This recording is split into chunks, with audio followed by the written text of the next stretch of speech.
solution that we think will contribute to making progress.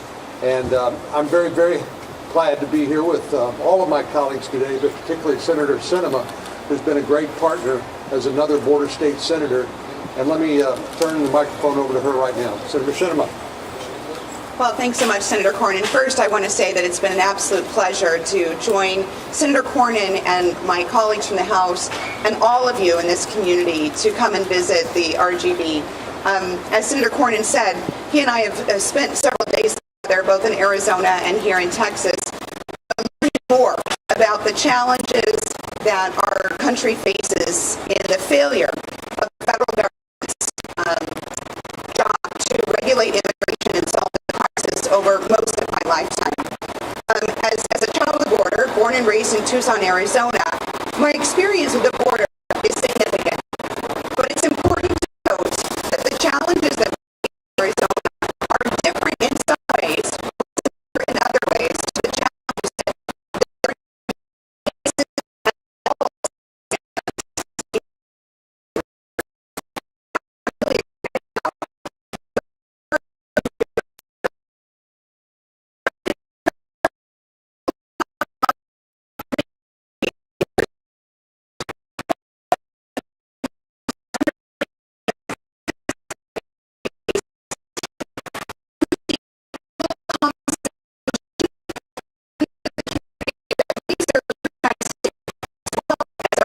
To the South and other that we see so many migrants coming to the United States of America.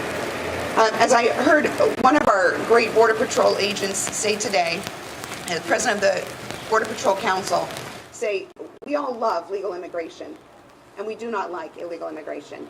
What we attempt to do with our legislation is start a comprehensive conversation about the realistic changes we can make to ensure that people who seek to come to the United States to live the American dream have an ability and that and into our country. Now, our piece of legislation is not the end-all be-all. It will not solve all the challenges that our country faces in the challenge of immigration, but it is a practical step that addresses much of the current crisis we face, and we look forward to garnering support from allies and colleagues on both sides of the aisle as we return to Washington. As Senator Cornyn said, there's not a lot of bipartisanship happening in D.C. these days. You see a lot of bickering and you don't see a lot of working together. And what I'm incredibly proud of is this group, the four of us who've started a bipartisan, bicameral, very practical discussion on how to best help our communities and the communities of those who seek a life in the United States of America. So I couldn't be more proud to be here, and I thank all of our coalition partners and supporters who've devoted so much time to help us learn more today and garner the support we need to get this legislation across the finish line. Well done. Henry. Thank you. Es un placer estar aquí con ustedes, con el senador John Cornyn, la senadora Cornyn Sinema de Arizona y mi colega en el comité de asignación, Tony González. Lo que estamos buscando aquí con nuestros amigos, los líderes de aquí, de la ciudad, del condado, del estado, es hallar un balance. Nosotros todos queremos la seguridad de nuestra frontera, pero al mismo tiempo necesitamos un balance entre el comercio, el turismo. Sabemos que el río Bravo no los divide, pero los une como dos naciones. Y por eso estamos aquí con esta propuesta entre demócratas y republicanos, el Senado y la Casa de Diputados para hallar una solución para la frontera. La frontera es una parte muy segura. Sabemos que lo que queremos es ese balance. All we're asking for is balance between commerce, tourism, and security. And this is why we're here in a bipartisan approach. And I certainly want to thank Senator Cornyn, Senator Sinema, and of course my good friend Tony Gonzalez, and of course all the leaders, the city, the county, the private sectors, also the landowners, the state also, so we can provide balance to the approach. Thank you so much for being here. You know, America is built on immigrants, and we're also a nation of laws. And this sensible piece of legislation tries to tackle both of that. You know, this isn't a new topic. for many of us that live and work along the border, but it is a growing crisis that is growing out of control. I'm very proud to be part of this group, both in the Senate and in the House, that have come together to roll up our sleeves. Look, the easiest thing to do is nothing. There's plenty of people doing nothing, right? The next easiest thing to do is to blame somebody else. And there's plenty of people blaming somebody else. I would argue one of the most difficult things to do is to roll up your sleeves, go to work, and try to find solutions to the problem. This isn't just about the lawmakers that are up here either. Look at this list of organizations that have endorsed this bipartisan legislation and are working in this space. You've got sheriff associations, you've got the Border Patrol Council, you've got property owners, you've got the commerce, you've got the Chamber of Commerce. It is a wide variety of groups that have come together to try to help and start to solve the problem. Because the bottom line, it doesn't matter whose fault it is. What matters is we have to solve this problem before it gets worse. Thank you again for coming today. Questions? Senator Cornyn, if you could talk about your thoughts on Governor Abbott declaring emergency on the border. Well, there's some semantic difference in what people want to call what's happening on the border. Some people call it a crisis. Some people call it a disaster. The fact of the matter is our local border communities are overwhelmed. Our Border Patrol that protect the front lines of our border, 40% of them are working off the border trying to process the volume of migrants that are coming across.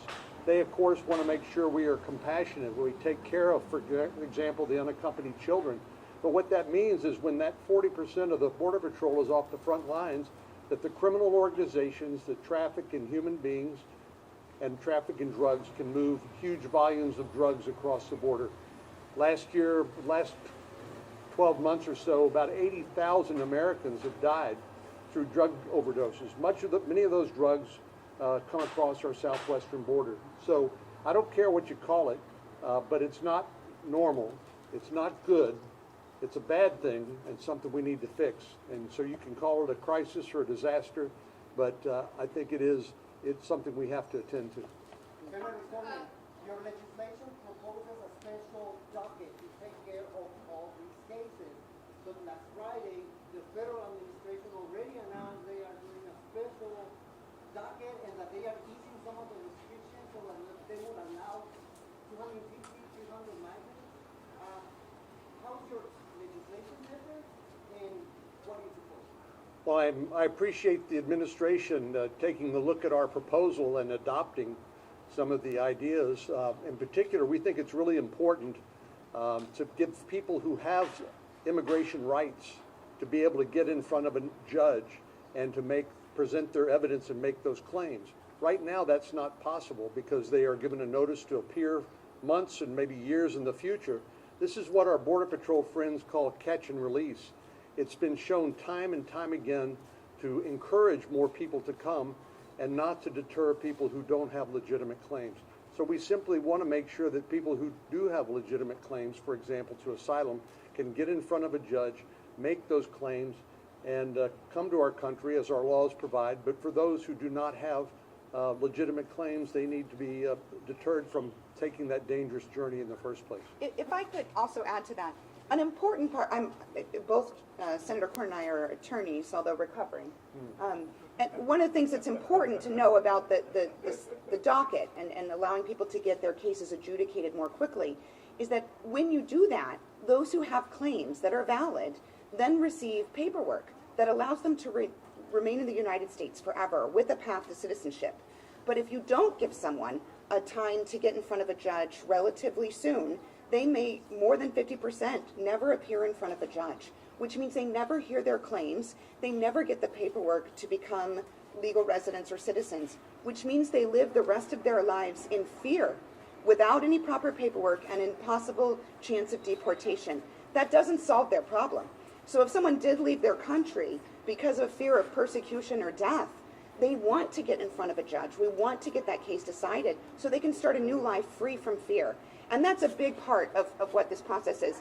And it's great that the administration is taking some parts of our legislation and putting it together administratively. That makes our job easier, less work for us to pass legislation. And we want the administration to take these actions and implement them right away.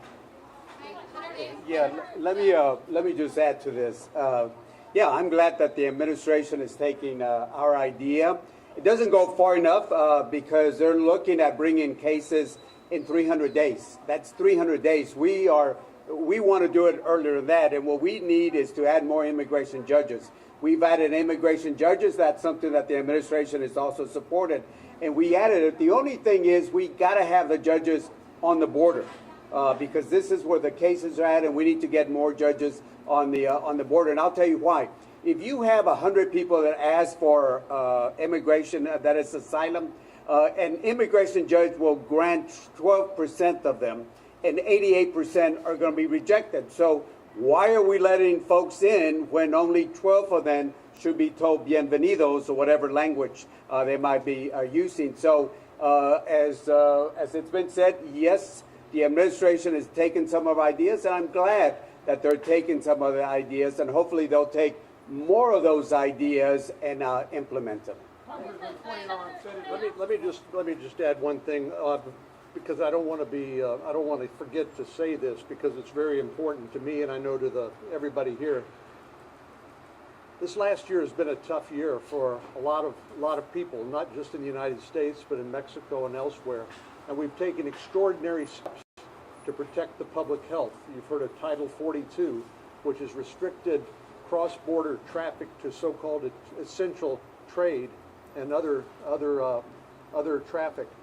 But now more and more of us are getting vaccinated, and I would encourage all of you who are thinking about getting vaccinated and who have not yet been vaccinated, please consider doing so. You'll be glad you did. But what I wanted to conclude with is to say that we want our border to be back open again to legitimate trade and traffic. The border communities depend on for the retail businesses that operate here along the region depend on that cross-border traffic and the money that are spent by our friends to the south when they come over here to the communities like McAllen. So we want to do this responsibly. We're asking the administration for a transition plan from this ban on anything other than essential trade and traffic. We want to know, how do we transition safely from Title 42 back to reopening our border, which is, I believe, safe and open. Yes, sir. Cornyn, I have a transition plan. The state health department in Tamaulipas is doing its best to provide COVID-19 vaccines to the population. They are far behind the valley. It's in our interest of our nation to have the people of Matamoros, and after that, then in Reynosa, then perhaps in Webb County and Laredo, vaccinated, because then Washington may be more likely to open our business, which will get our economy revving once again. If you and Congressman Cuellar get behind my pilot project of Brownsville that I've been proposing, and will allow visa holders in Matamoros to come across the Gateway Bridge to get their vaccination shot. Well, the United States government has done a lot, first of all, foremost, to vaccinate Americans, but then also to offer excess vaccines to our friends and allies around the world, notably India, which has had a particularly difficult problem with the virus. But I think it makes perfect sense for us to use the excess vaccines that we do not need here in the United States to help our friends in Mexico and elsewhere around the world. Senator Cornyn, Title 42, you mentioned reopening the border. I believe the non-essential is blocked or by Title 19, but once Title 42 and Title 19 are no longer in force, do you believe that we are currently ready for what will happen next as far as not just with trade, but also with immigration flows? No, we are not ready for the end of Title 42. And talking to our friends in blue and in green, they for months have been encouraging us to get the administration, both the previous administration and the current administration, to come up with a transition plan. Because the worst thing that could happen is for Title 42 to expire, and then without any transition plan being put in place, completely disarm the Border Patrol and CBP from dealing with the massive humanity that's sure to come. If there's one word that I continue to hear from our friends in blue and in green, it's that there needs to be some consequences associated with illegal immigration. We all believe that legal immigration is one of the secrets of our success as a nation, but illegal immigration that's run by criminal organizations that care nothing about the people they're smuggling, who smuggle deadly narcotics that take a lot of lives every year, we simply need to put them out of business. But the fact of the matter is, unless we come up with an alternative plan or a transition plan, we're going to see conditions get even worse and perhaps lose control of what's happening at the border. We cannot let that happen. Two questions for you here. Two questions. Plan in Matamoros, what do you think about it? Prove it up in Matamoros, Brownsville, and then implement it with the rest of the border. Look, there are plans to get some of the vaccine diplomacy, if I can use that term. Certainly, we need to use any of the surpluses to be used for Mexico and Central America and other places. So there are some efforts to work on that. There are some efforts. I think this is public knowledge. Laredo is a. It will be soon. It will be soon now. It is now done by Tony. My name is Tony Gonzales. Laredo's allowing foreign tourism vaccinations. You can fly from Mexico City, come in, and they checked it out with the state. So they're doing that. So there's different things that I encourage all the local communities to encourage this. I'll say this, look at we had the Secretary of Homeland and Appropriations, we asked them questions about the opening of the border. I did have an opportunity to talk to CDC, talk to the health advisor for the Secretary, and I think they're working on it, but I think it comes down to a political decision, quite honestly. And as the Senator said, we have to have a plan, because if we don't have a plan ready, it's going to be very difficult. The men and women in blue, the men and women in green are going to have a very difficult time if you make changes without having a plan. Let me give you one scenario. Albert, if you will allow me to say this scenario. Hypothetical. What would happen if they get rid of Title 42, open up the non-essential, which we want. I want to keep Title 42. And then you get rid of the queuing that we have, the metering in the middle of the bridge, which means that people, instead of being checked over there, can come all the way down over here. Imagine if you have a scenario like that. Instead of myself giving you the answer, talk to our men and women in blue and green and see what happens, so that you have to have a plan. You don't just get rid of something without a plan. Two questions for you here. Heather Davis with Fox News. I just want to add real quickly on Title 42. This is Henry Cuellar. So, You've gotten so Hey, tall. say something good, man. Say something good. So much better looking. so right now, 40% of Border Patrol are not out in the field. They're in the processing centers. If Title 42 goes away, guess where those Border Patrol agents are going to be? They're going to be in the processing centers. That is dangerous to everybody. My district's 820 miles of Texas and Mexico border.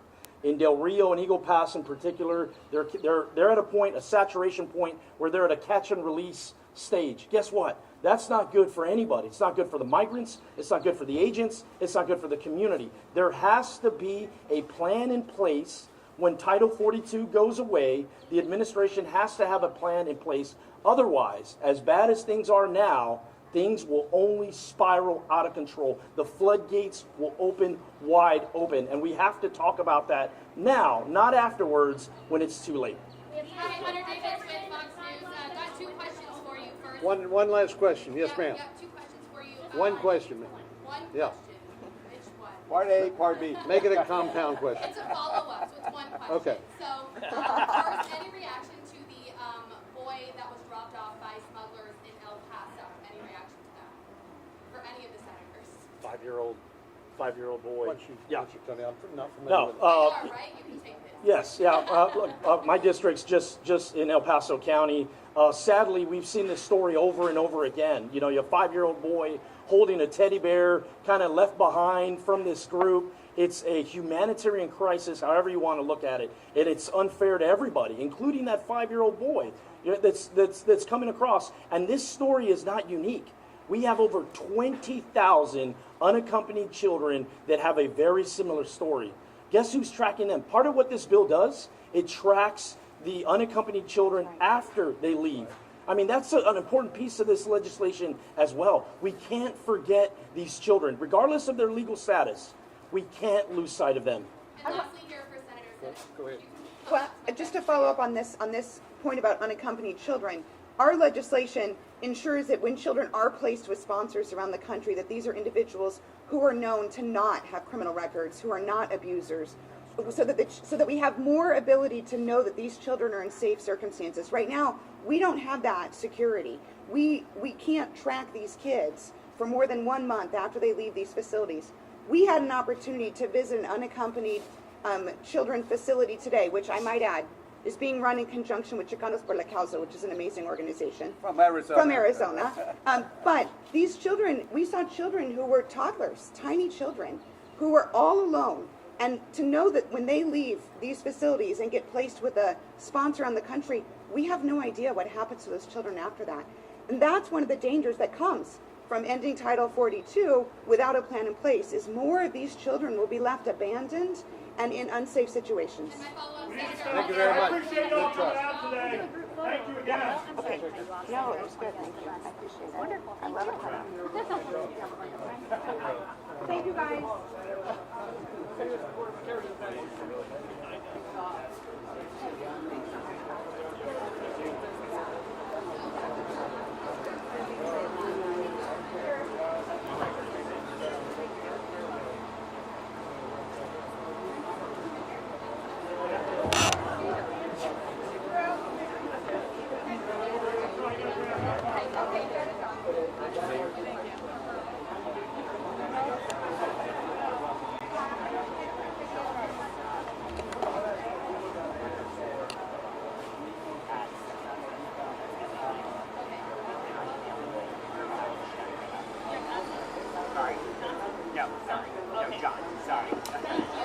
I will email you.